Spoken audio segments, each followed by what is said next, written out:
Começar. Boa noite, gente. Tudo bom? Sejam bem-vindos a mais uma aula aqui do curso de Liderança na TI, uma abordagem prática. Hoje a gente vai falar sobre avaliação de desempenho e feedback. É um conteúdo meio que extra relacionado à gestão de desempenho, que a gente falou há 2 aulas atrás. Show? Achei importante trazer aqui algumas abordagens práticas, de fato, algumas técnicas que são utilizadas na gestão de desempenho. E é isso, podemos começar, né? Na hora. Primeiro aqui sobre avaliação de desempenho. E feedback também é super essencial dentro de avaliação de desempenho. Por isso que ele está em um tópico específico. Vamos lá. Primeiro sobre avaliação de desempenho.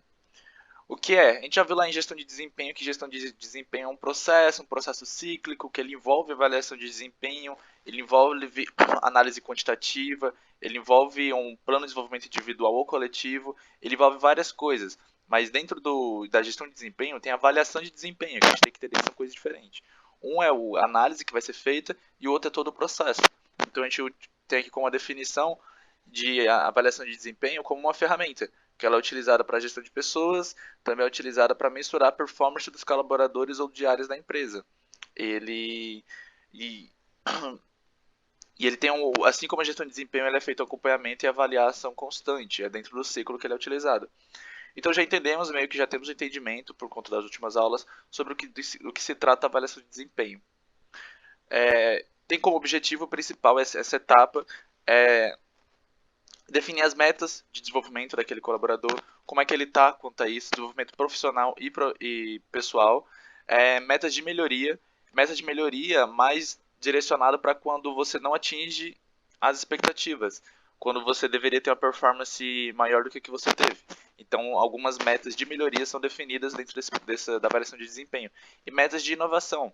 Metas de inovação é quando você, ou como falei nas últimas aulas, tem um resultado muito superior do que eu esperava.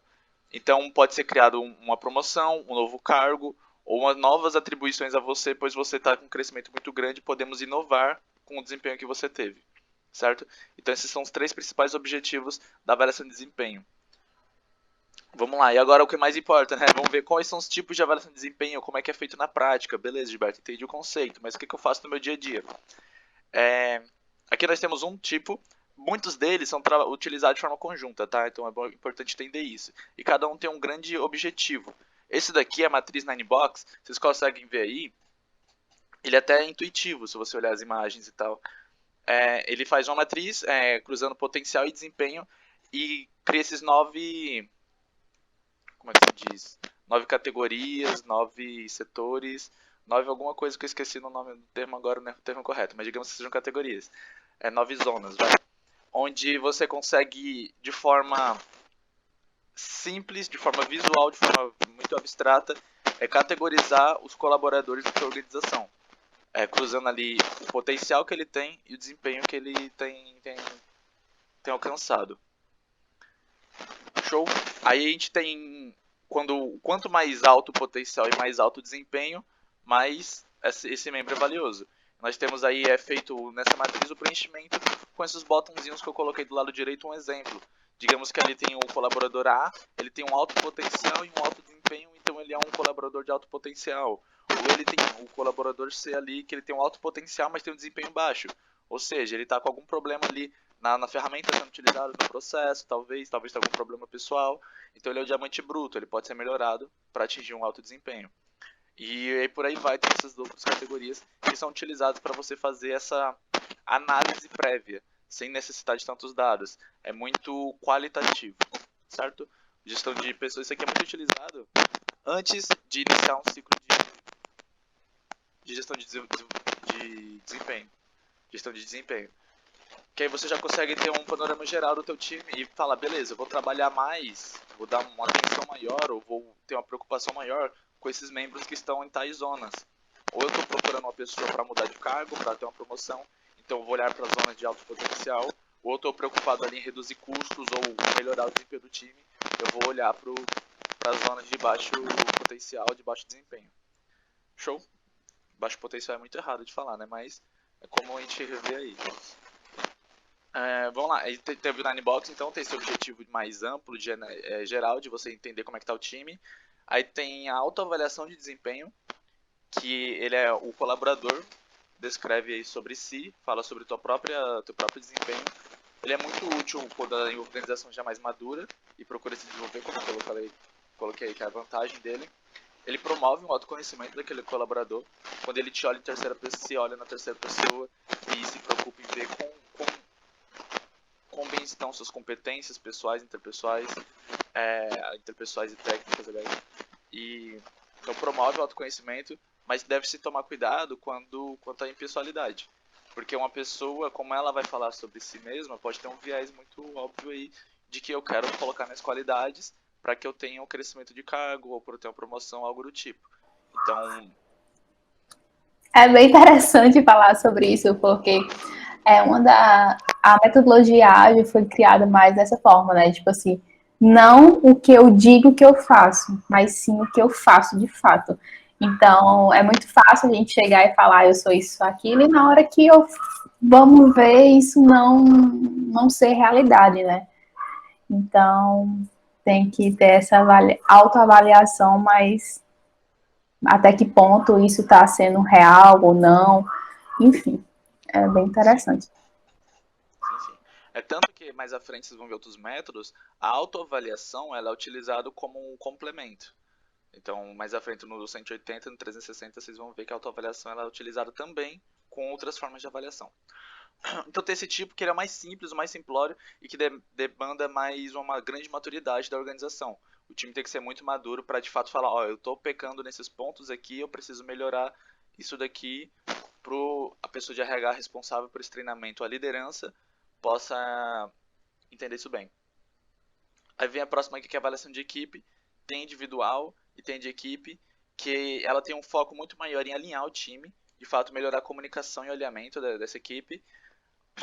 Ela permite notar onde que estão tendo os gaps de trabalho em equipe, onde que estão tendo umas grandes vantagens, ali o time está desempenhando um excelente papel trabalhando junto. Então ele permite essa percepção.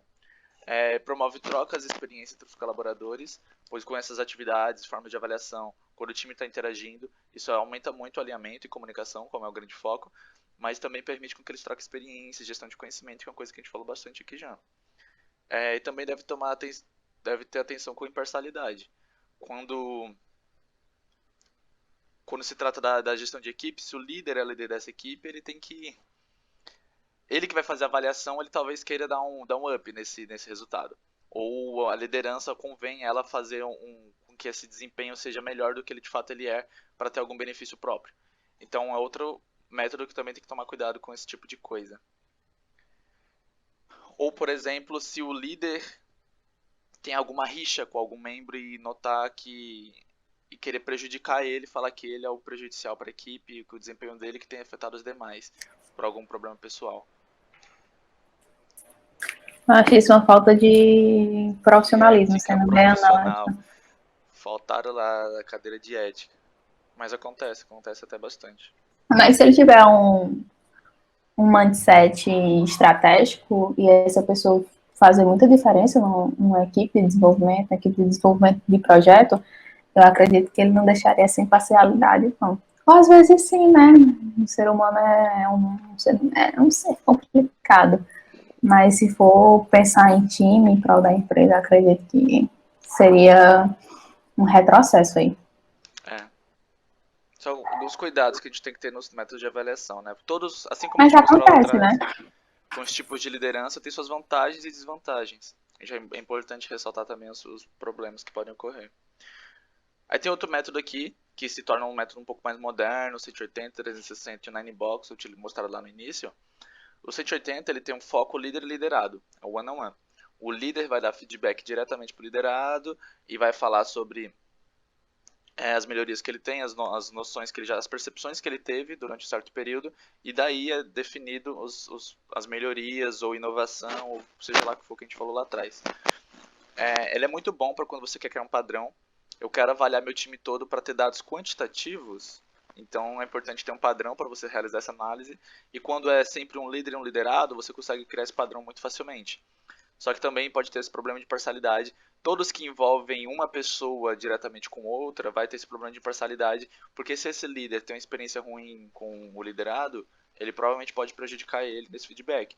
E como normalmente, né, a pessoa responsável pelo desenvolvimento do time, ele não é líder direto dos que estão sendo avaliados. Ele é uma pessoa responsável pelo desempenho geral da empresa. Então, esse liderado, digamos, o time comercial tem um líder, mas a pessoa de gente e gestão, ela não é líder desse time comercial. Então, o líder do time comercial é quem vai dar esses resultados das análises. Então, é importante também se preocupar com isso. Que aí vem a outra solução, que é o 360 graus, que não tem esse problema de imparcialidade, que é o mais utilizado hoje, inclusive. Tipo, de longe, os momentos que eu tive de feedback foram 360. Que ele é o líder, dá o feedback para o liderado dá o feedback para si mesmo, e os pares desse liderado também dão feedbacks para ele. Então, é um 360 de fato. Você recebe feedback de todas as direções, de cima, do lado e de si mesmo, de dentro. Então, excelente. É o que a gente vê que ele tem um alto nível de detalhamento, que se preza. Caso você tenha um padrão nesse tipo de avaliação, você consegue ter dados bem robustos, que não vão ter viés, pois essa pessoa ela foi avaliada por várias, e não só por um líder, pelos aliados também. E muitas vezes eu fui, na Mercadap, por exemplo, avaliado por líder de um outro setor. Eram duas lideranças que me avaliavam. Então, um líder direto que estava ali na minha operação e outro líder que era um líder indireto. Digamos que eu trabalhava no setor comercial, tinha um líder de marketing ali. Então, ele envolvia com o meu setor, ele via a minha atuação, mas não tão próxima. Então, eu também recebia uma avaliação dele. Ou, por exemplo, eu era da parte de prospecção e tinha a de vendas. A liderança de vendas também me avaliava. E por aí vai. Então, aumenta muito, muito, muito o nível de detalhamento. De fato, impede esses vieses de por acaso ter algum tipo de parcialidade quando se trata da avaliação de um líder que tem uma experiência ruim, algum problema pessoal com o liderado, mas ele deve garantir o anonimato. Esse é o tipo de avaliação que não se tem em nome de pessoas. Você recebe o seu resultado, independente do que ele seja. Normalmente, qualquer feedback a gente avalia isso daqui que ele é positivo, independente do resultado que se tenha. É bom você saber a opinião dos outros quanto a ti, quanto a si, quanto ao seu trabalho, para que você saiba onde você possa melhorar. Mesmo que não seja bem construído, algo está ali por trás, né? Foi bem intencionado. Então deve garantir o anonimato para que também você não pense, esse meu aliado aqui me disse tal coisa, mas eu não concordo com ele. Inclusive a gente vai falar um pouco sobre isso na parte de feedback. Eu não concordo com o que ele disse e eu vou ignorar completamente, para não ter esse tipo de coisa. Ou é de um outro departamento, como que essa pessoa me avalia de tal maneira, sendo que é do outro departamento. E é muito utilizado em grandes empresas. Na Mercadap, como eu falei, ela tinha 40 e poucos funcionários quando eu estava atuando lá. E era esse o método que era utilizado. Mas esse mesmo método era utilizado dentro de empresas juniores, que tinham também um número semelhante de membros, 20 a 30 membros. E também é utilizado em grandes empresas com diversos centenas de funcionários. Pois é o melhor que tem. Tinham outros métodos, onde eu consultei isso daqui, eu posso mandar para vocês depois do artigo. Só que os que eu achei que realmente eram relevantes, o que traziam um resultado legal pra gente, eram esses, que estavam mais voltados pro curso, certo? E como é que a gente faz, de fato, uma avaliação de desempenho?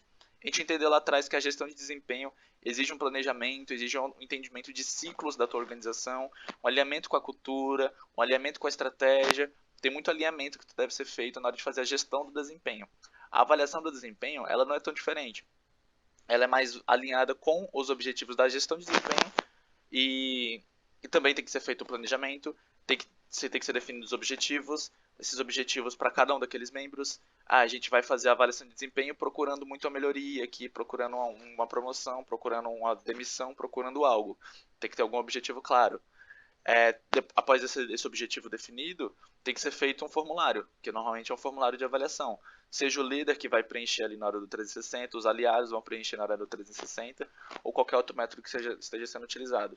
E esse formulário é muito importante porque ele tem um padrão. Como nós já falamos antes,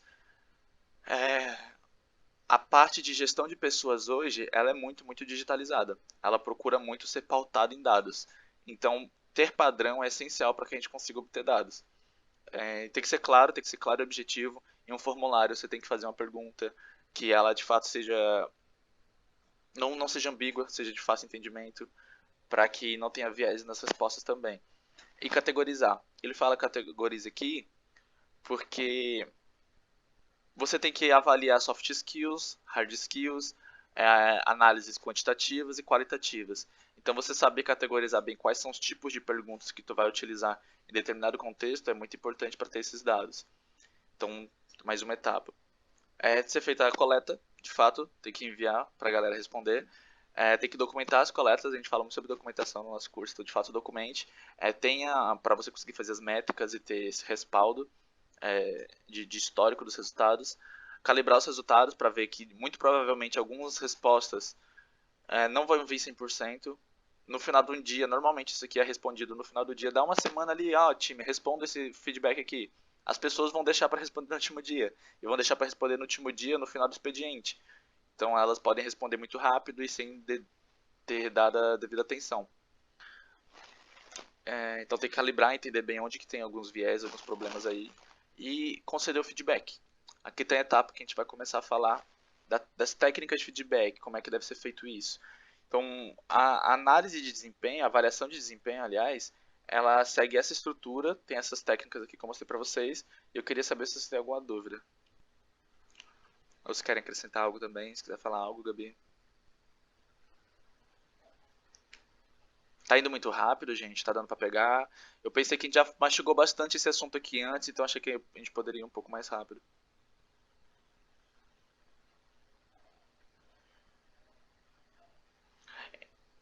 Excelente. Tranquilo, Darson, tranquilo, Thiago. Tranquilo, boa, boa. Conseguindo entender um pouco mais como é que é feito na prática, com as técnicas e tal?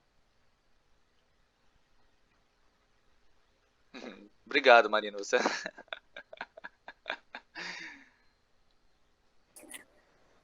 Quer contar, Marina? Como é que a gente avalia o desempenho? No Learn Lab ou nos cursos anteriores, como foi que a gente avaliou?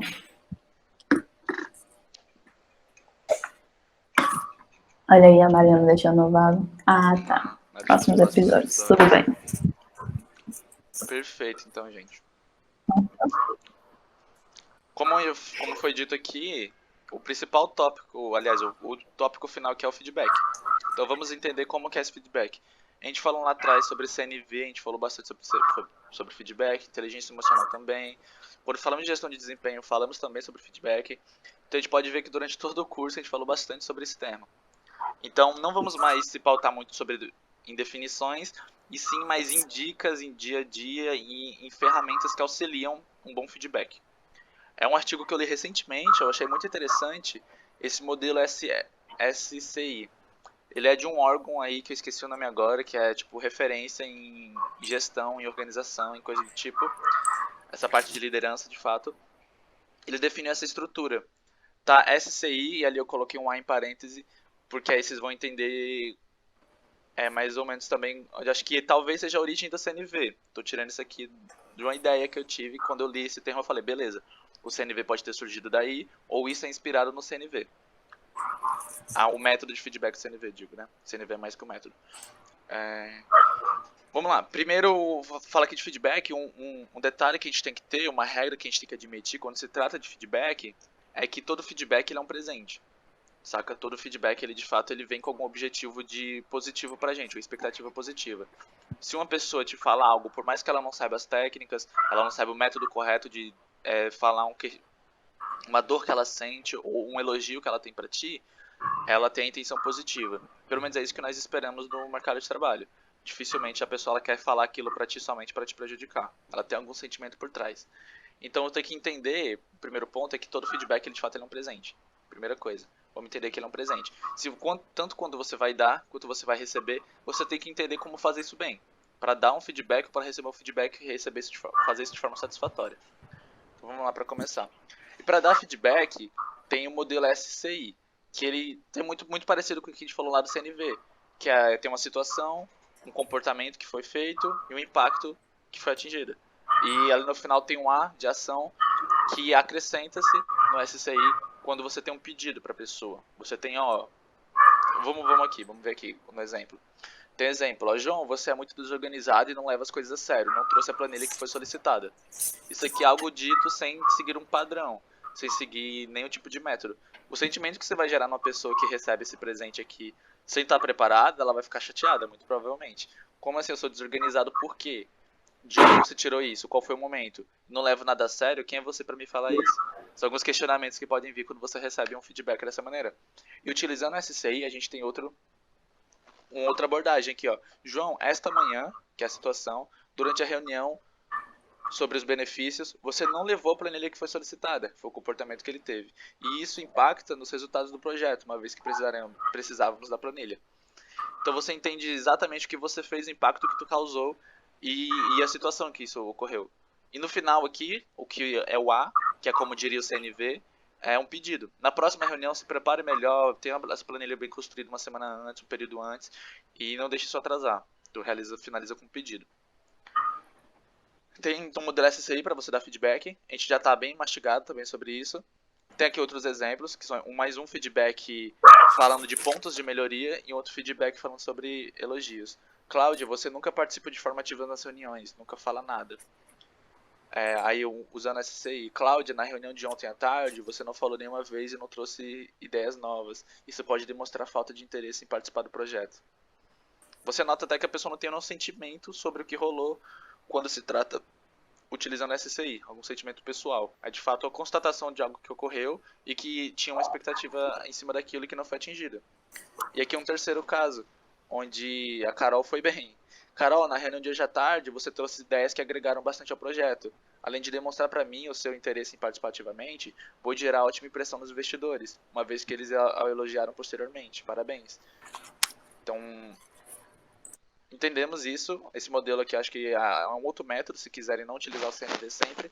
Até porque tem alguns contextos, eu pelo menos utilizando o CNV, que eu não tinha uma ação. Eu não tinha uma pergunta, uma afirmação para a pessoa, um pedido para a pessoa no final. E o CNV no método pede essa etapa.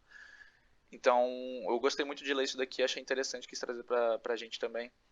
Porque às vezes a gente não tem uma ação pedida e só quer constatar um fato. Não tem nada demais. Então, o modelo SCI, que ele é muito parecido com o CNV, quando se acrescenta a etapa A de ação ali. E é isso. Você tem alguma dúvida quanto a isso? Acho que não, né? Se tiverem dúvida, vocês levantam a mão aí, ou gritam, ou sei lá. Aí isso aqui eu acho que é o mais interessante, para trazer aqui, que é algo novo. Quando a pessoa recebe o feedback, como que ela recebe isso, né? De fato, como que ela passa, qual a experiência dela. E tem um método que é utilizado para mapear as etapas de uma pessoa recebendo um feedback. Qual que é o processo, qual a experiência que ela teve quanto a isso. Que é o SARA. Dói mais SARA. Até coloquei aí que é a frase que eu ia virar no artigo. A pessoa tem uma etapa de surpresa, de angústia, rejeição e razão, aceitação e de ajuda. O H ali de help. E de ajuda. Vamos passar por cada uma dessas etapas. Primeira surpresa. Normalmente, um feedback, você tem uma expectativa do que você está entregando, você tem uma avaliação do que você está entregando, e muito provavelmente o feedback que tu vai receber não vai estar 100% alinhado com o que você está ciente das suas entregas. Então tu vai ter uma surpresa. Pode ser positiva ou negativa deste presente. Vai ser uma surpresa. Se você vê que, beleza, eu posso melhorar tais pontos que agora foi abordado aqui, ou eu tô indo muito bem, melhor do que eu imaginava, melhor do que eu estava notando. Então tem essa primeira etapa, que é uma surpresa, você fica surpreso com esse presente. A segunda etapa é de angústia. Beleza, entendi que eu posso melhorar, mas eu falei em tais pontos, é mais para quando você tem um problema, né? Quando você tem pontos a melhorar. Você fica angustiado. De fato, é um sentimento que tu tem quando tu pensa em expectativas que não foram atingidas. Tu fala, mas eu me esforcei pra caramba, velho. Como assim eu não posso melhorar isso? Aí que vem a terceira etapa junto, que é a rejeição. Não, mas ele falou isso daí por conta de tal coisa, tem algum viés. Ele é meu aliado, ele é meu aliado não, esqueci a palavra agora. Ele é liderado assim como eu, ele não é meu líder. Ele tá falando isso porque ele não entende o processo de fato. Você tem essa rejeição ou a razão. Quando você começa a racionalizar aquilo, fala, não, acho que tá começando a fazer sentido, eu começo a entender aqui que existem alguns pontos que estão faltando e que começa a vir junto à aceitação. Você começa a pensar de fato com aquilo, vai dormir pensando, esse é o termo que ele utiliza lá. Você começa a dormir pensando naquele feedback que tu recebeu. A angústia passa, você começa a racionalizar aquilo, entende. Beleza, entendi. Eu tô pecando nisso por conta disso, disso, disso. Aquele feedback fez sentido e agora eu posso solicitar ajuda. Por padrão, nesse método, ele fala que essas são as etapas que uma pessoa passa ao receber um feedback. E talvez ele ajude muito na, na hora de você receber você saber como se portar, você entender que esse sentimento que tu tem é padrão, que ele costuma vir na hora de um baque, na hora de um algo que você não esperava, uma surpresa. E também na hora de dar um feedback, se a pessoa tiver uma reação, ela se comportar de uma maneira que você não esperava, você entender que talvez ela esteja passando por esse processo. Ela tá no SARA aí. E é isso que eu quis trazer aqui sobre feedback, que é uma coisa que já falou bastante, o modelo, SCI e o SARA. Alguma dúvida, pessoal?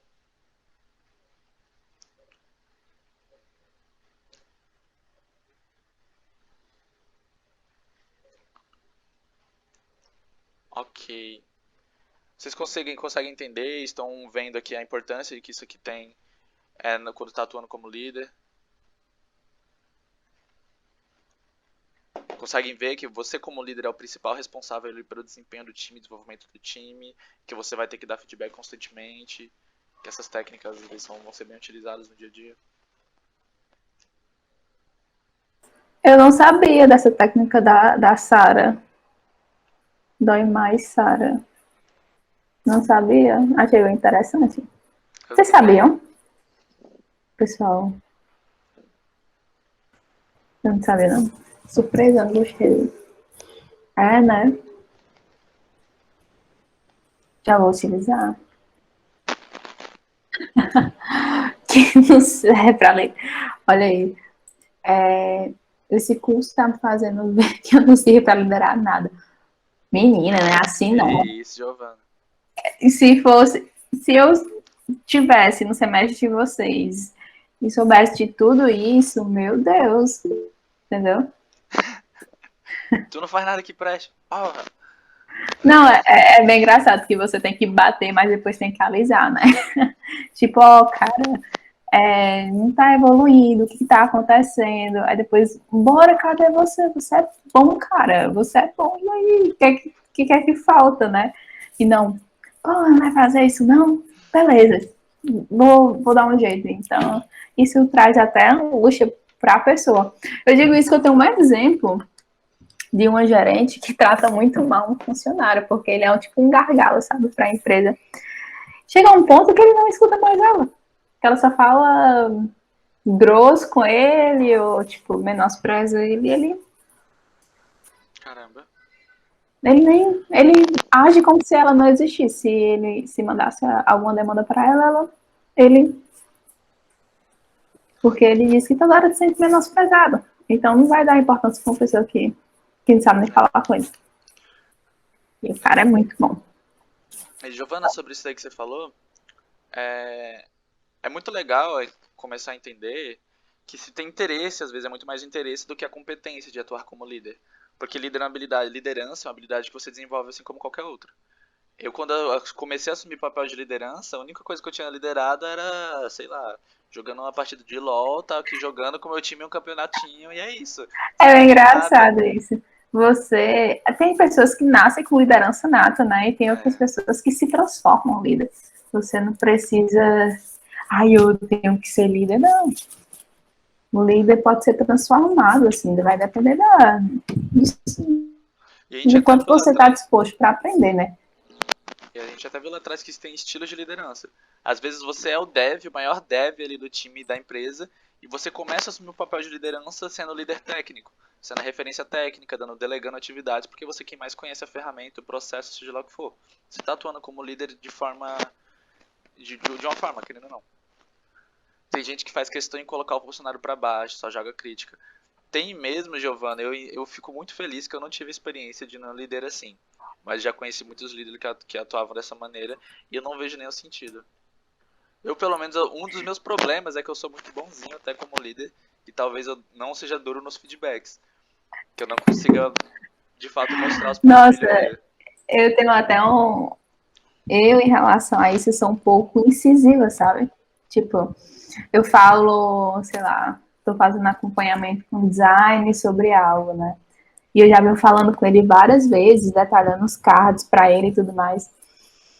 Aí eu vejo ele e ele faz a mesma coisa, o mesmo erro, sendo que foi conversado milhões de vezes, anotado e tudo mais. E é muito engraçado como eu aponto isso, né? Tipo, eu falo, por que esse botão tá aí? Aí ele já fica, mas era pra estar aqui e não sei o quê. Aí eu, não, a gente não conversou, que não. E vai, tipo, de uma forma mais leve. Não, poxa, eu já disse 300 milhões de vezes que o botão não tem que estar aí, não sei o quê. Não, meu, você lembra daquela vez que a gente conversou, que a gente falou sobre isso? E aí, por quê, entendeu? Aí eu falo, menino, se organiza, foca, foca. Aí que vai mudando as coisas, né? Às vezes, sei lá, chega, eu fiz isso, fiz aquilo, fiz, sei lá, fiz um bocado de coisa. Eu quero já mostrar agora, e manda um bocado de tela pra mim, é a primeira coisa que eu falo. Eu não vou ver sua tela agora. Primeiro, se organize no que você tá falando, ajeita tudo que você tá falando, depois a gente pode conversar, não é? Ele é verdade, né? E assim a gente vai evoluindo, porque eu vou tendo uma noção do perfil dele e vou até onde eu posso ir, até onde eu não posso. Às vezes eu não falo isso, mas eu falo, mas rapaz, de novo. Mas sempre muito de maneira leve, nunca chego falando, tá louco, de novo isso não. Sempre respiro fundo, às vezes eu tô estressado, o outro não tem culpa do meu estresse. E aí eu respiro e falo, vai ser preciso eu falar quantas vezes que isso não existe. Mas se for preciso, eu falo, entendeu? A gente tá aqui, né? Tem um ponto muito legal que quando se trata de liderança, principalmente quando se trata em C-level, parte estratégica da organização, que vai muito dizer que você falou, essa abordagem, já falei 1000 vezes desgraça, essa abordagem mais incisiva, que é que você vai gerar um conflito ao fazer isso, mas nem sempre isso é prejudicial. Como a Gabi falou, existem momentos que são necessários. Você tem que gerar um conflito. Não existe nada que... Existem momentos que as coisas não evoluem se elas não quebrarem. Não tem uma transformação se nada quebrar. Então, conflitar é muito bem-vindo. Não pode ter medo de conflito, principalmente se você é líder. Tem uma história até que o meu pai conta que ele era supervisor de obra. Ele liderava peão. Não sei se o termo é legal de falar, tá gravando, né? Muitas pessoas em obra. E que lideranças acima dele pediam para que levasse todas as pessoas para participar de reunião. Ele falou, não, você vai falar comigo, eu represento o meu time, eu vou defender meu time e os direcionamentos que tem que ser. Vou conflitar aqui os interesses do meu time. Quando você atua como líder, muitas vezes você vai ter esse papel. Você, numa reunião de orçamento, você é o líder, o diretor comercial, você tem que defender o orçamento para o seu departamento. Você tem que entender as responsabilidades e tudo que vai estar atrelado aos objetivos daquele departamento. Então você vai ter que saber discutir e conflitar com as lideranças da organização sobre esse tema. Então conflitos são super bem-vindos. Eu acho muito importante isso porque a gente vem crescendo... a gente cresce a vida toda falando que não deve brigar, não deve brigar, não deve brigar, não briga, não briga, não briga. Seja, permite, fica quieto, mas, tipo, como que é? Esteja errado, mas esteja feliz. Tem uns negócios assim. Escute, enfim, não brigue, fique de boa. E que dentro de uma organização, empresas que são muito permissivas, que aceitam o que os outros dizem, as definições dos outros, sem conflitar, sem questionar, sem ver outros pontos de vista, acabam quebrando. Elas não evoluem. Nossa, eu adoro trabalhar com pessoas que discutem sobre algo. Não discutir de brigar, mas digamos, eu estou com um projeto aqui. E eu dou a minha visão analítica do que eu acho que deve ser feito. E chega outra pessoa e fala, não, eu não acho que faz sentido, porque isso, aquilo, outro, não faz sentido, porque se a gente colocar outra tela, não sei o quê. Isso é muito interessante, porque muitas vezes, quando um gerente fala, ou quando outra pessoa que está um pouco a mais do que ele fala, a pessoa se cala e acata. Não, gente, falem, discutam. Se não concordou, fala de uma maneira, ok, tipo, não faz sentido. Eu acho, por quê? Ou, não entendi. Às vezes eu vejo muito no trabalho que as pessoas se calam e falam, tá bom, entendi. E sendo que a pessoa tá com vontade de, não, mas por que a gente não utiliza outra solução? E outra solução pode ser válida. Talvez eu não tinha pegado esse feedback ou essa estratégia do outro, mas o outro viu. Então é bom a gente ter essa conversa. Muitas pessoas se calam, não se calam, falam, não tenham medo de falar. Por isso que eu falo aqui, gente, fala com a gente, entendeu? Converse com a gente não é dono da verdade, a gente tá todo mundo no mesmo barco, porque a gente tá todo mundo querendo se ajudar de alguma forma. Da mesma forma que vocês aprendem com a gente aprende com vocês. Porque quanto mais a gente estuda, mais a gente não sabe nada. Às vezes eu fico, meu Deus, eu estudando lá, tipo, eu fico, meu Deus, eu não sei de porra nenhuma. Quanto mais a gente estuda, mais se aprofunda no assunto, mais vê que tem muita coisa pra aprender. Eu acho. Tem, Eu acho Giovana, é que uma característica de que normalmente, né, o Brasil ele predomina micro e pequena empresa, né? E normalmente o líder é o dono. Aí o dono, ele é quem assina tua carteira, né? Então aí tem às vezes que ele quer estar certo e ele vai estar certo, porque senão você vai embora. E eu acho isso super negativo para a evolução da empresa. nossa, a empresa que eu trabalho tinha essa mesma maneira, né? Tipo, de pensamento, né? Eu olhava assim, meu gerente, tipo, muitas as visões de gerente é sempre, tipo, falou amém, eu não aceito, fique calado e tudo mais. E quando eu cheguei na empresa atualmente que eu trabalho, a minha gerente sentou e falou assim, qual a solução que você dá para isso? Aí eu olhei, fiquei, eu posso falar? Eu posso dizer o que eu penso? Claro. E tudo que você pensar, você me fala que a gente vai ajustando. E essa ideia de ser gerente e eu falar e você dizer amém não existe. E, no entanto, que tem, tipo, muitas discussões, eu e minha gerente, para a gente analisar uma tela, para a gente fechar um formulário, para a gente fechar toda uma estrutura analítica de um projeto. E ela me escuta. Ela me escuta e fala assim, realmente, se fosse desse jeito, daria certo. E eu também escuto ela, então a gente tem uma comunicação muito boa, a gente discute, não existe só porque ela é gerente, tudo que ela fala é amém. Não, ela tá ali para aprender e ela fala, a gente tá no mesmo barco, só porque eu tenho alguns mais 300 milhões de anos de experiência de você, assim, em relação a você não significa que você não tenha voz. Então, É, tem até um ponto legal que o líder hoje tem que, o líder tem que pensar na equipe, o né? Que líder nem tem falou. que sempre, com toda certeza. Até Tem porque o projeto. Pode falar, Gilberto. hoje a definição de líder não é nem mais gerente de projeto, a gente nem fala tanto assim no mercado, né? Gerente de projeto tem o Product Owner, o Scrum Só Master, master, né? e tem essas definições de cargos de liderança, papéis de liderança, mas não é o gerente de projetos. E muito porque no passado o gerente de projetos, além de facilitar, organizar o processo em quem fazia o orçamento, em quem fazia o custo, o cálculo, o risco, tinha todas essas definições, todas essas responsabilidades. Hoje em dia o líder ele tem muito mais o papel de facilitar, fazer com que as pessoas tenham seu potencial máximo alcançado. Então isso que a líder da Gabi faz é exatamente isso, permitir que a Gabi tenha seu potencial máximo de dar a opinião dela. E existem até que a gente falou lá no estilo de liderança, que nem sempre o líder é quem tem mais entendimento do assunto. O líder ele é muito bom lidando com o time e vai fazer o time dar o seu melhor desempenho, fazer o time funcionar muito bem. O líder hoje em dia é muito mais facilitador do que delegador, o ordenador, o entendedor do processo. É um grande facilitador. E a Giovana falou, às vezes há aquela empresa que se criou por necessidade, não tem devido preparo para aquilo. Tem muita empresa que funciona com autocrática, né? Não saiu da liderança autocrática. A liderança que se põe, que ordena, que tá à frente do negócio. E que é muito difícil passar desse passo mesmo. Porque exige que ou essa liderança mude, que normalmente é o dono da empresa, ou que ele passe uma transformação muito grande de cultura, de valores. Mas assim, eu acho bem arriscado você começar uma empresa se você não tem um preparo, nem que seja técnico para aquilo, né? Digamos, eu vou criar uma empresa de software boy. Se você não souber, tipo, o mínimo, tipo, gerenciamento de projetos, ou a questão de negócio mesmo, esse projeto pode não dar bom.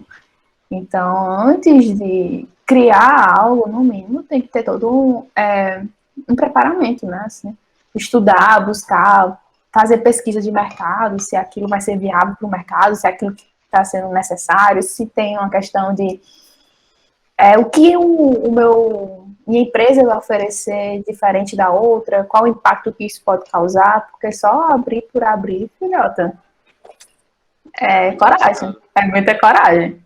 Mas tem um ponto aí que a gente tem que tomar um E cuidado. na fé, vai na fé.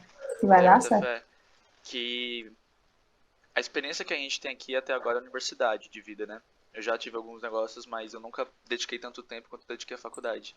E que a única experiência que nós temos é extremamente acadêmica, extremamente fundamentalista, extremamente metódica. Que talvez seja um viés de para criar um negócio eu tenho que pensar em todos os 15 documentos que eu tenho que construir antes. Mas sendo que muitas vezes você pode pular um monte de etapa e começar a desenvolver. Existem alguns riscos que tu corre, como se você vai criar uma empresa de software sem ter embasamento técnico, tu pode ter riscos de precificar errado ou ter vários problemas de desenvolvimento. Mas em diversos contextos não é assim que funciona. Principalmente em modelo startup. Tu vai ver que às vezes você cria uma startup e em 2, 3 semanas, 4 semanas, 2 meses ele está funcionando. E isso não é um período para você conseguir fazer muitas análises, né? É só vai e faz logo, sem ter muita preocupação com o documento. Então, às vezes pensar nos vieses que nós temos é um assunto legal, que talvez a gente possa pensar em uma aula extra, e se quiserem eu posso falar a respeito, que é sobre vieses de confirmação. Que a gente tem que, a bolha que eu estou inserido é a faculdade, nós trabalhamos todos pensando da mesma maneira e tudo que eu olho em volta funciona dessa forma, documentada, metódica, fundamentalista. Então esse é o método certo. A gente tem um viés aí de confirmação de onde nós estamos inseridos. E que é importante, às vezes, notar esses vieses, por mais que às vezes a gente esteja certo com esse pensamento, entender que ele está sendo influenciado pelo contexto que nós estamos. Então, pensar nisso. Eu falo muito, né, gente? Então tá bom. Se não tiverem dúvidas e tal, é isso, né? Se tiver, procura Gilberto, vai na fé que vai falir. Existe uma probabilidade muito grande, né? A gente pode dizer que, sei lá, 99% que sim. Não faz sentido você já lançar um produto se você não, né? Se você não tem nenhum preparo ali de alguma forma. Mas coragem tem, né? Isso que importa. E hoje a gente tem pouco risco em desenvolver um negócio, né? Com a tecnologia, com a internet. Tendo um computador, você consegue abrir uma agência, você consegue abrir uma agência de marketing, uma agência de tráfego pago, uma empresa, uma fábrica de software. Você consegue abrir uma prestadora de serviço, ter um SaaS, sem ter nenhum custo além do que você já tem normalmente, que é de internet e de luz. Então você consegue falir muitas vezes para ver o que você errou e dar certo na próxima. Então é legal. É aquele velho ditado, né? Não é o erro, mas como você lida com o seu erro, né? Então isso reflete qualquer um na sua vida, no mercado de trabalho também. Se você errou ali, poxa, o que foi que eu errei? Lição aprendida, não faço mais, entendeu? Bola pra frente. Tem até uma coisa que me ajudou muito a amadurecer essa ideia de negócio, é hackathons. Eu aconselho que vocês É muito participem de bom. hackathons. Onde não sei quem já participou, você já deve ter participado, né, Gabi, de hackathon, ou Ideatons, ou Inovatons, ou seja lá o que for. É um evento onde uma empresa normalmente patrocina e ela dá um problema real que ela tem na organização. E você tem 3, 4 dias para resolver esse problema. Normalmente é utilizando tecnologia, programação e coisa do tipo. Então você se junta com a galera que você não conhece. Normalmente é uma galera muito, muito foda. Conheci muita gente foda nisso que eu fico, meu Deus do céu, que gente foda. E, e você sai de lá com outra visão de desenvolvimento de produto. Porque normalmente o time não é só da área de TI. Tipo, eu era o engenheiro de software, mas tinha uma menina ali que era formada em história, tinha outra que era formada em direito, tinha outro que nem tinha formação, ele só era muito programador, muito interessado nisso. O Summer Job, que não sei qual é, Uhum. que é aquele que é de César verão, Summer Job, César. César, que vai um bocado de gente diferente, tipo engenheiro ambiental, engenheiro de software, e assim você começa, né, a montar Uhum. soluções. É muito massa, muito, muito massa. Isso é imersivo, passa 40 dias, né? Acho que é 40 dias. Você viaja.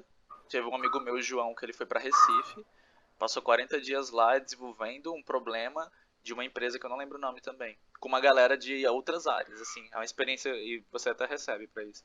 Então é uma experiência única, única, única. Tem hackathons, um hackathon que eu participei, eu fico muito orgulhoso que eu fiquei em 13º, foi 14º lugar, que era 70 mil a premiação. Fiquei, caralho, se eu ganhar isso daí eu tô feito, tô bem. Posso passar um tempo tranquilo aí. Dá pra terminar a faculdade. Então, é muito legal. E você desenvolve e conhece muita gente. Desenvolve muito tua lado empreendedor. É isso, né? Acho que tá bom por hoje. Dá pra comprar um PC massa. Ah, Dá pra dá pra comprar comprar tantas coisas massas. com o preço dos acessórios hoje, dos periféricos hoje, de tudo de computador hoje, acho que dá pra comprar um aí. Então é isso, né, gente? Eu tô Montar um gravando setup, aqui. né? Setup. É, Montar um escritório de projeto assim, todo bonitinho, com os computadores e tal. Todo setup bonitinho. dá pra fazer É um meio dinheiro caro, legal. né? Ah, é importante ressaltar que esse é o dinheiro pro time, tá? Então cada um ali é tipo time de 5 pessoas. Faça o cálculo aí quanto é que dá. Mas né, todo mundo comprar um Vai ajudar. terreno. Comprar um terreno. Felipe, sempre muito visionário, comprar um terreno, né? Fazer, construir em casa, botar para alugar, né? Verdade, Felipe. Você é muito visionário. Felipe empreendedor. É. Um mouse? Eu tava querendo comprar um mouse da Apple. Acho que ele era R$ 2.000. É Meu Deus. aquele Magic Mouse. Ele faz Só café, velho? não, ele é só sem fio.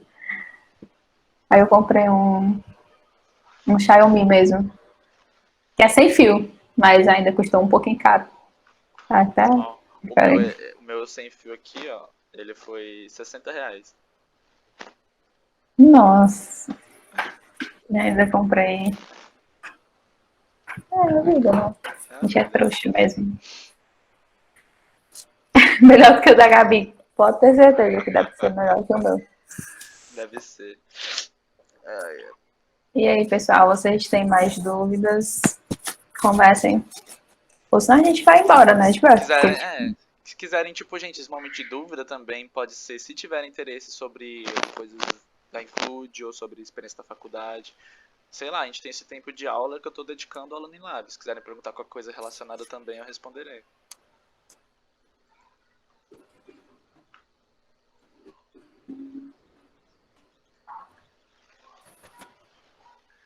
Então é isso. Acho que é isso, né? Ninguém tem nenhuma dúvida. Eu gostaria muito que vocês pensassem como que esses assuntos estão todos se interligando. olha aí, o Felipe Ah, perguntou como foi a qual foi primeira a experiência primeira de vocês como experiência de mercado? vocês. Eu falo ou tu fala primeiro? Vai, fala você primeiro. Tipo de primeira mesmo, eu acho que começou pela entrevista, né? que eles começaram a fazer muitas perguntas, né? Tipo uma sabatinagem, e eu fiquei, tipo, muitas perguntas que eu nem sabia o que era, tipo, enfim, só respondi de acordo com o que eu tinha vivido na faculdade e tudo mais.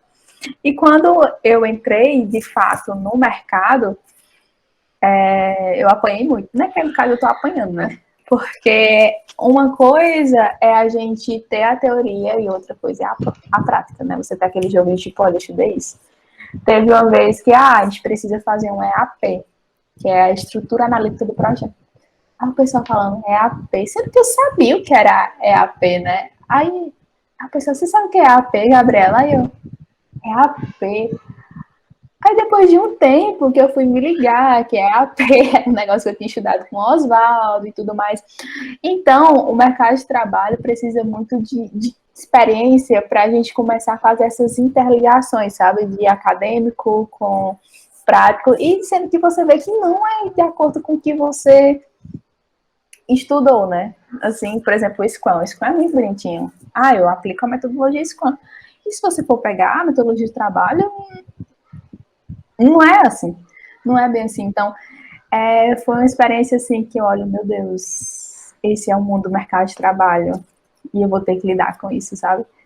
E aí a gente vai quebrando a cara mesmo. Eu quebro a cara todos os dias no mercado de trabalho. Eu aprendo coisas novas também todo santo dia. Eu achava que eu sabia das coisas e quando eu entrei lá eu vi que eu não sabia.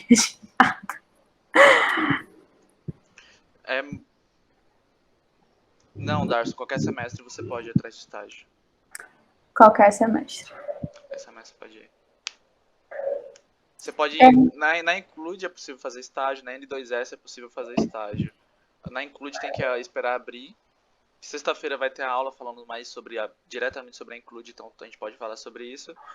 Mas que dentro da faculdade tem esses dois lugares. Além disso tem a Salto, né, a SI e outras empresas na região que fazem estágio, mas não sei se é remunerado.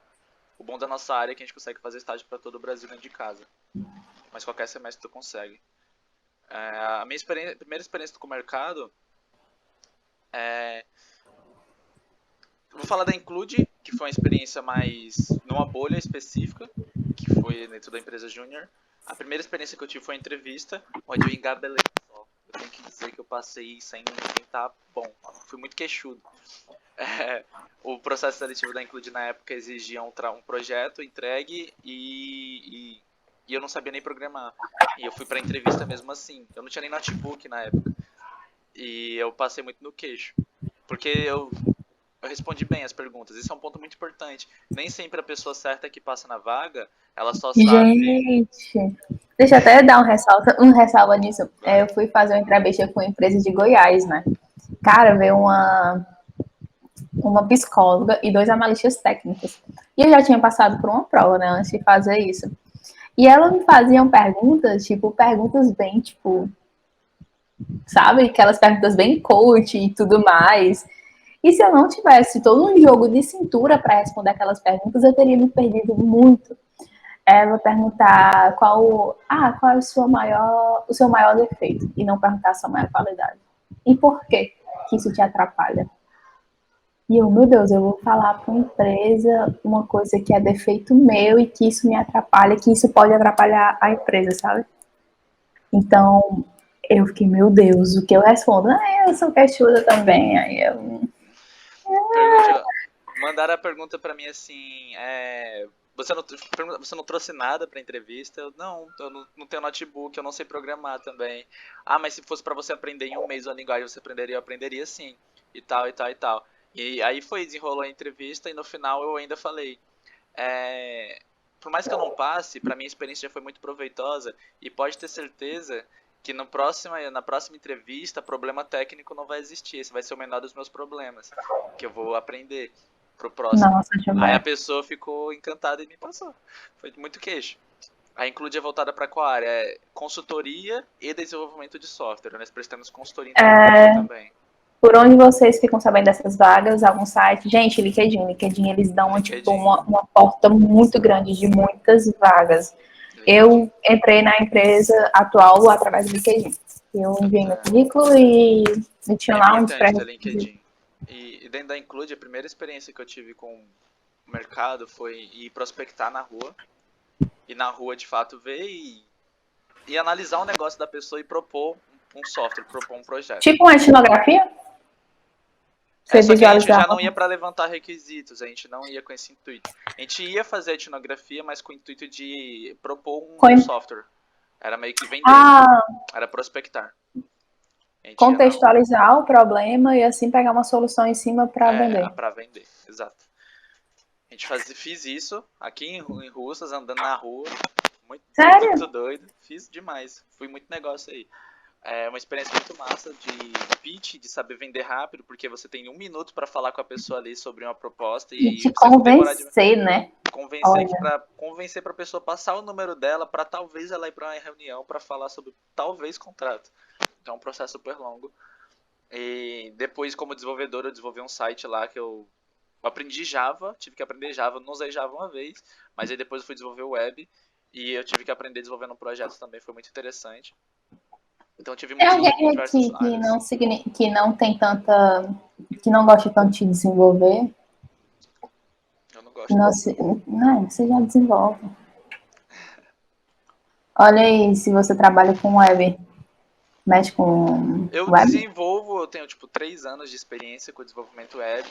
Sei WordPress, plataforma, PHP, CSS. Fala sobre suas tecnologias, que é bem importante, porque as tecnologias elas não são ensinadas na faculdade, né? Pronto.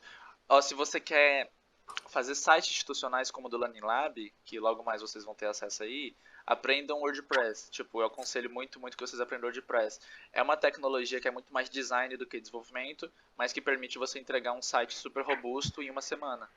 Então, é uma coisa que se tu fosse fazer na mão, tu demoraria 2 meses.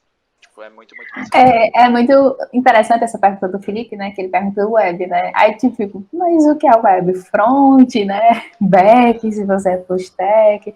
Aí fica tipo, tá, mas Aí é bem tem. interessante. Mas eu também já desenvolvi em React, com Node para back, React para front. Já mexi com Flutter recentemente em um projeto. Eu Flutter é desenvolvo muito bom. O mercado tá pedindo muito, muito. muito mesmo, muito mesmo. React, Flutter, Flutter, React Node. Node. JavaScript, aprenda JavaScript, gente. Aprenda. Tudo Façam JavaScript. esses cursos, busquem cursos de novas tecnologias, porque o mercado está muito. Ponto .NET também, eles estão querendo muito isso. E é uma coisa que a faculdade eles não mostram, acho isso muito bizarro, porque depois que eu entrei no mercado de trabalho, que eu vi, caramba, entendeu? Então façam cursos, se especializem, porque não vai faltar emprego para vocês. Se vocês quiserem se especializar nessa área de desenvolvimento, saúde. Mas dentro da faculdade, uma coisa que o dev eu, hoje, no sétimo semestre, eu começo a ter essa mentalidade. Mas lá, tendo nos semestres iniciais, você começar a analisar nessa cadeira o que só essa cadeira vai te proporcionar, saca? Por exemplo, em C, você aprende a endereçamento de memória. Tipo, você começa a É uma entender. base, né? Você Você tem uma tem, base muito boa. tem alguns fundamentos, de fato, que você não tem em qualquer curso na internet. Você entender por que um for em cima do outro é melhor do que um for dentro do outro, você não vai ver isso dentro de um curso. E isso é PA, tá? Isso é complexidade de algoritmo e tal. Então, Terrível. aproveita essas cadeiras, se você gosta de desenvolver, para entender o teu diferencial no mercado. Porque enquanto você está fazendo uma faculdade de 4 anos, 5 anos, tem alguém que está há 4 anos, 5 anos fazendo projetos. E o teu diferencial dessa pessoa é que o seu projeto vai ter mais qualidade, mais desempenho, mais eficiência e tudo mais. C é muito bom para sistemas embarcados, né? O C++, na verdade. Ele é utilizado para ar-condicionados, para Arduino, para esses softwares que estão embarcados em um dispositivo. Então C, porque ele é super leve e super rápido. Como ele é diretamente na memória que tu acessa, você não tem gargalos. Você consegue deixar super eficiente. Coisa que o Python ele abstrai da gente, mas ele deixa esses gargalos de desempenho. Python é mais inteligência artificial, né? Machine learning. Python hoje é muito utilizado para manipulação de dados, né? Dados, dados, dados, dados. Aí uma coisa legal também falar da experiência de mercado que eu tive na Mercadap, que aí já foi mercado sênior. Que eu passei muito com queixo na entrevista e uma coisa que eu achei muito legal é que eu estava muito mais preparado do que eu imaginava. Isso é o que os outros me falavam. Porque eu tava com muito receio da entrevista, do teste e tudo mais. E quando eu saí da empresa, eles falaram até que tipo, eu tinha sido o melhor no processo seletivo sem nenhuma dúvida, que eu tinha feito muito bem o pitch de vendas e que a entrevista também eu tinha um puta potencial. Se fosse ver lá no 9, eu vou até mostrar aqui, eu tinha um desempenho não era muito bom porque é na área comercial, mas eu tava categorizado nessa parte aqui, ó, diamante bruto. E eu fiquei muito orgulhoso em saber isso, porque normalmente a gente fica com muito medo da primeira vaga. A gente ficou com muito medo de, será que eu tô pronto de verdade? E muitas vezes você tá mais que pronto. Quando eu entrei no mercado, eu falava, mas eu não tô pronta. Mas e aí, quando eu vou entrar lá, eu não sei se eu sei fazer, entendeu? Eu sei. E, cara, só vai, entendeu? Se você não sabe, você aprende. Uma coisa na vida, às vezes a gente se fecha muito pelos nossos medos. Às vezes, quando a gente tiver só mais um pouquinho de coragem para se arriscar e para, poxa, eu não sei, mas eu também estou disponível para aprender, então pronto. O resto é resto, sabe? Então, não tenham medo, se arrisquem. Acha que não está preparado? Quem é que nasceu preparado na vida? Todo Tem até mundo. Eu já nasci preparada, amor. tem até uma frase de efeito que é muito legal, que eu gostei dela justamente porque ela diz, o líder, ele só tá preparado quando ele sai do cargo. Você só tá preparado para um cargo quando você sai dele. Você só tá pronto para ser presidente. Eu só tô pronto para hoje eu tô pronto para ser presidente da Include, mas eu já fui por 2 anos, saca? Você só se torna preparado durante o processo. Não tem como você estar pronto antes disso. É muito importante ter isso em mente. E um outro ponto legal que eu queria falar sobre a parte do processo seletivo, né, na entrevista. Não tem nada mais valioso hoje em startup, em empresas modernas, do que fit cultural. Eles querem que você seja a pessoa com alto potencial, independente do teu desempenho ser tão alto ou não. Eles querem ver que você está alinhado com os valores da empresa, que você está ali, deu match com a cultura. Eles Deu querem mais. isso, para que eles possam investir em você e garantir que você vai ter um crescimento que vai dar resultado para a empresa a médio e longo prazo. Elas pensam sempre a 6 meses da contratação, saca? 3 meses ali período de onboarding, de entendimento do processo, um alto potencial, por exemplo, você é júnior, você é desenvolvedor web front, tá como estagiário ali e você é muito, muito curioso, você realmente gosta de fazer aquilo. Proativo, você está disposto sempre a aprender, você está sempre buscando para saber mais, você entende até mesmo que você é júnior, mas você está toda hora ali querendo saber, estar por dentro do projeto. Isso é um potencial, né? Você não ficar parado, você não tá, eu não estou esperando pelo outro, eu estou ali. Então, os gerentes, por exemplo, ou os CEOs dos projetos, eles têm essa visão, tipo, cara, esse cara vai crescer aqui, ele vai ter um progresso de carreira muito grande, eu vou investir nele. Porque Exato. todo mundo começa de base. E quando você tem essa pessoa muito curiosa, essa pessoa que quer estar aprendendo, que está toda hora disponível, fulano quer. Eu não sei fazer isso, mas fulano disse que ia me ensinar. Eu vou estar lá para fulano me ensinar, e eu vou estar lá anotando, eu vou estar lá aprendendo, e ali já vai fazendo a sua evolução. Poxa, se você pegar isso, você vai ser uma pessoa muito boa no mercado. E tem sempre que estar disposto para aprender. Então, por isso que esse alto potencial, você não precisa ser uma pessoa foda com currículo, sei lá, com várias certificações foda. Isso é só consequência. Começa de base. Exatamente.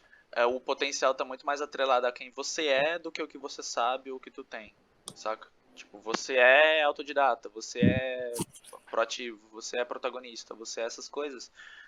Independente do nível da maturidade que tu esteja, você tem um alto potencial, saca? Então é muito disso. Por isso que tem essa matriz aqui, ela fala sobre potencial e desempenho, né? O desempenho, às vezes, você que tem um alto potencial, mas não tem competência técnica, você é essa pessoa que tem todo o perfil de alguém que vai se desenvolver, mas ainda não tem entendimento das tecnologias dos processos. Então você está aqui no diamante bruto. Então, se te ensinarem isso, é um detalhe muito importante.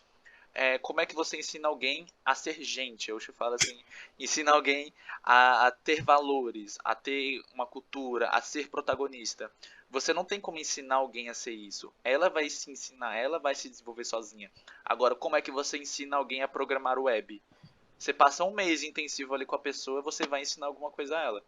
Então, por isso que as empresas se preocupam muito mais em ter uma pessoa que é gente, que tem valores, tem cultura, está alinhado com a empresa, do que alguém que está muito competente tecnicamente. Porque ensinar alguém a desenvolver é muito mais rápido e simples e barato do que contratar alguém que não está alinhado com os valores.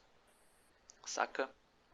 Isso é uma epifania que eu tive, que eu falei, beleza, eu não preciso decorar todo o PMBOK e nem saber todas as metodologias para entrar como gerente ou como gestor em uma empresa. É muito mais perfil do que competência técnica. Nossa, tem isso.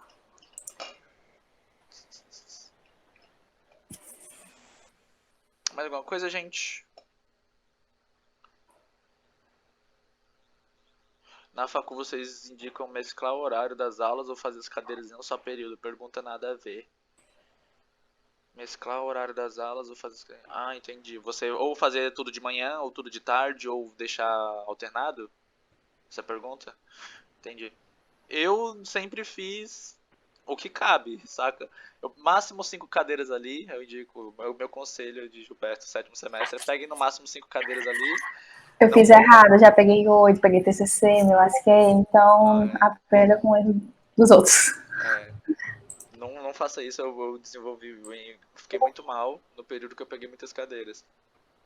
Então, pegue 5. Uma dica que eu dou, um conselho que eu dou, talvez faz sentido hoje pra mim, se preocupe em pegar cadeiras que são optativas também.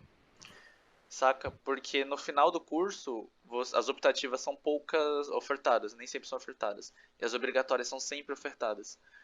Então, no final do curso, se você só fizer as obrigatórias, você vai ter semestre Chora, que Rafael. que você só vai ter que fazer 3 cadeiras porque não ofertam mais E aí, optativas. chapa? E aí, como é que você tá? Você tá bem? Também, você. Tô ótima. Bora lá, fazer a atividade. Bora. Ai, deixa eu fazer xixi. Peraí. Obrigada, viu, Rafael? Nada.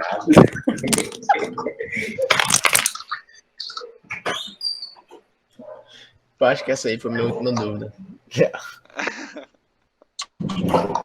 Beleza, Felipe. Então é isso, gente. Obrigado pelo tempo de vocês. Espero que tenham curtido o momento. Qualquer dúvida que tiverem, entre em contato comigo, com a Gabi ou lá no grupo do Learning Lab.